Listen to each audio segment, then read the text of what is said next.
जंग ख़त्म नहीं हुई, ये सिर्फ आर्जी वक्फा है 15 दिन के लिए, और इस दौरान ईरानी अफवाज अपनी तैयारी मुकम्मल किए हुए हैं। ये एक अहम बयान ईरान की जानिब से आया है। ये अहम बयान किसने दिया?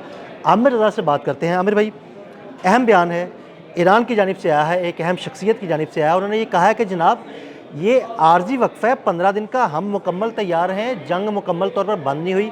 ये बयान किसकी जानिब से आया और आगे क्या होने वाला है? ठीक है, सबसे पहली बात तो ये इस बयान की मुझे खुशी भरी है, और आप कहेंगे कि जंग बंदी के बाद ये दूसरी बड़ी खबर है। और इसलिए कि कल मैंने आपके साथ मिलकर एक व्लॉग किया था जिसमें हमने द टाइम्स की स्टोरी डिस्कस की थी।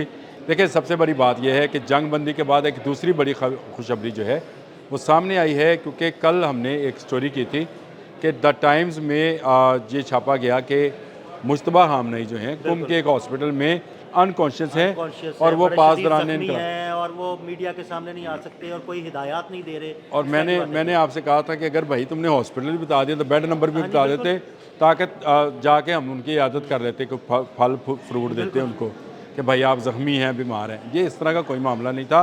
मुश्तबा खामनेई इनके हाथ नहीं आए, और जंग से पहले इन्होंने ये कोशिश की थी कि उनका कोई बयान सामने आए, कोई उसकी लीकेज कुछ सामने आए, ताकि ये उसको निशाना बनवा सकें या बना सकें। लेकिन ये कोई बयान सामने नहीं आया। बयान अब सामने आया जंग बंदी के बाद मुश्तबा खामनेई की तरफ से ही जंग बंदी की अप्रूवल दी गई, और उसके बाद उन्होंने अपने तमाम पासदरान इनकलाब के जो कमांडर्स हैं उनके लिए एक हदायतनामा जारी किया कि वो जो जहाँ पर है वहीं पर रुके, अगले ऑर्डर आने तक ना छोड़े।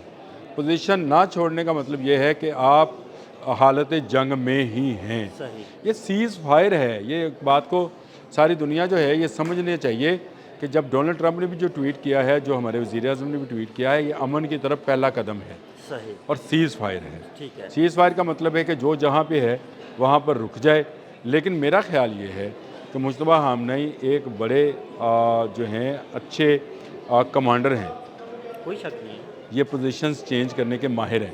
अच्छा। ये इससे पहले जब पासदरान इनकलाब में भी थे तो इनके मतलब ये मशहूर है कि इन्होंने जो फॉर्मेशंस बनवाई थी ये घंटों का काम मिनटों में करने के आदी हैं, और पोजीशंस फ़ौज की बहुत जल्दी में तब्दील करते हैं।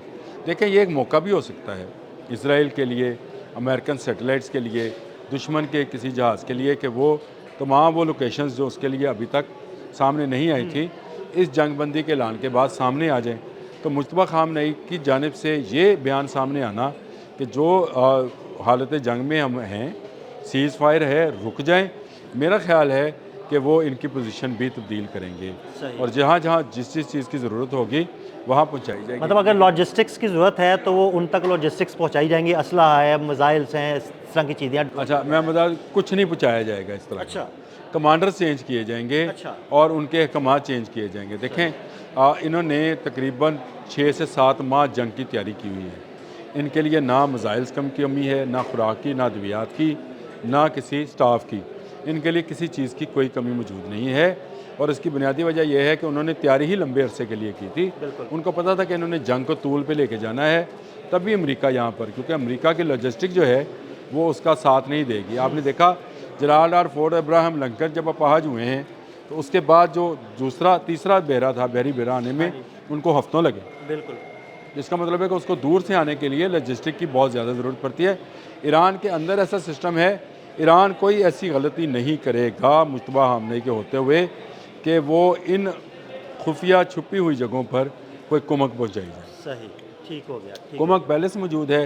अगर कुमक पहुँचाई गई तो वो लोकेट हो सकती है। लाजमी बात है कि उसकी लोकेशन जो है, जो भी आपको अस्करी मूवमेंट होती है पूरी दुनिया के अंदर, उसके लिए अलग से सैटेलाइट्स मौजूद हैं जो इसी चीज़ों का मॉनिटर करते रहते हैं। लेकिन जैसे पिछले दिनों ये खबर आई थी कि जंग के दौरान ICBM जो हैं 500 ICBM शुमाली कोरिया से ईरान आए। मैंने उस वक्त भी व्लॉग किया था कि भाई ऐसा कोई मामला नहीं हो सकता, ये पूरी दुनिया के सैटेलाइट देख रहे होते हैं, आप एक बंदूक भी इधर से उधर करते हैं। हाँ, अमन के दिनों में आप टेक्नोलॉजी ले रहे होते हैं, असला ले रहे होते हैं, चीज़ें ले रहे होते हैं। अमन के दिनों में हो सकती है, जंग के दिनों में तकरीबन नामुमकिन हो जाता है। तकरीबन एक चीज़ जो है जो कि आई थी, जिसका मुख्तलिफ अखबारात में अगर आपको याद होगी तो आपको याद होगा कि चीन की एक बंदरगाह से कुछ कंटेनर्स आए थे जो सॉलिड फ्यूल के थे। सॉलिड फ्यूल के थे, इस पे हमने वीलॉग भी किया था और आपने भी बताया था कि उससे क्यों नहीं निशाना बनाया गया। इसलिए नहीं निशाना बनाया गया कि वो चाइना का जहाज़ था और चाइना को जहाज़ को निशाना बनाने का मतलब ये है कि चाइना को भी इस जंग में किसी कंपनी चाइना की, सामान चाइना का और उसके ऊपर जहाज़ चाइना का, उसको अगर निशाना बनाया जाता तो ये जंग उसी वक्त में दूसरी जंग अज़ीम में दाखिल हो जानी थी और उसको भी एक रेप्लिका या एक छुपे हुए नाम के साथ भिजवाया जा रहा था। अब सॉलिड फ्यूल कोई ऐसा असला तो है नहीं, ये तो असला तो है नहीं, उस असले में यूज़ होने वाली चीज़ है, तो इसलिए ना वो बारूद है, इसलिए उसको पकड़ा नहीं जा सका था। ये बैलिस्टिक मिसाइल्स के लिए एक ज़रूरी चीज़ थी, जो चाहिए थी वो पहुंच गई थी और उससे ईरान की जो बैलिस्टिक मिसाइल पावर है उसमें इजाफा हुआ था।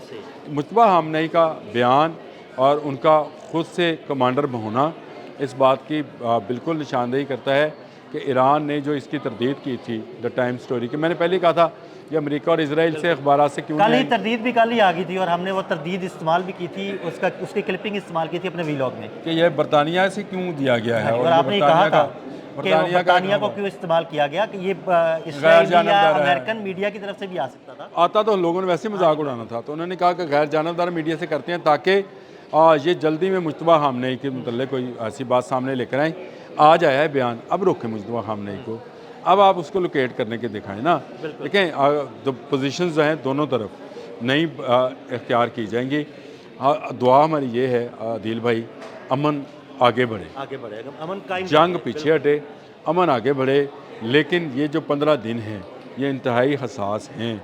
जुमे के रोज़ मुज़ाकरात होने हैं और मुझे पक्का यकीन है कि मुश्तबा खामनेई जो हैं उनकी डायरेक्शन लेकर बाकर कालीबोफ जो हैं वो आ रहे हैं।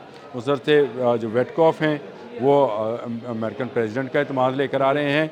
आमने सामने बैठेंगे, हमारे फील्ड मार्शल और वज़ीर आज़म जो है वो भी मौजूद होंगे और यहाँ पर कुछ मामला तय पाकर ये 15 दिन की जो है ये 15 माह या 15 साल पर चली जाए।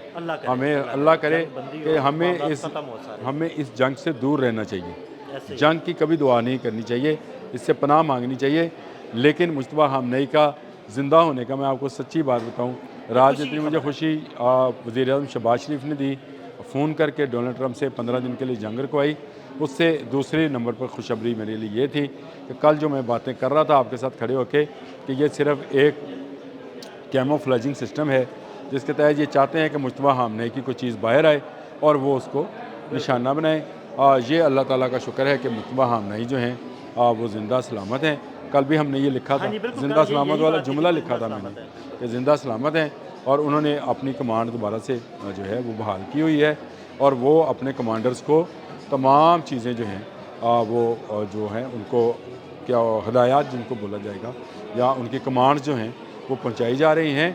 जंग बंदी जो है ये 15 दिन के लिए है, अगर इसके बाद जंग होती है तो मैं आपको एक बात अभी आपको बताने जा रहा हूँ कि मुश्तबा खामनेई पहले से ज़्यादा मुहलक होंगे अमेरिका और इसराइल। बहुत शुक्रिया आमिर भाई। आमिर भाई ने बड़ी तफसील के साथ इस सारे मामले पर रोशनी डाली। अदील अहमद और आमिर रज़ा को इजाज़त दीजिएगा।